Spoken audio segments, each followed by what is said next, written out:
A half day in the life of a kindergarten teacher here in China. Hi guys, I'm Aline at ito ang aking kwento. Hala siya, nagkwento na. Alam nga naman kumanta ako, di ba? Alam kong wala kayong pake at walang pumipilit, kaya skip na lang kung ayaw niyong panoorin. So yan, high school teacher ako sa Pilipinas, pero napadpad ako dito sa China para magturo ng mga kindergarteners. Before 8 a.m., dapat nasa school na ako at yung unang duty namin ay batiin yung mga bata sa gate kapag kakadating nila.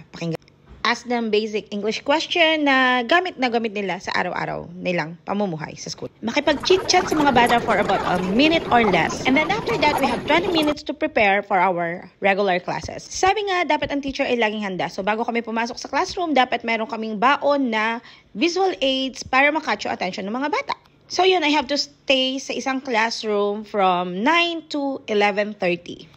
Pero from 9 to 11:30, dalawa lang yung pagtuturo. Dalawang circle time na tig 20 to 30 minutes. So it's up to you kung paano mo hahatiin yung content mo for the day sa dalawang circle time.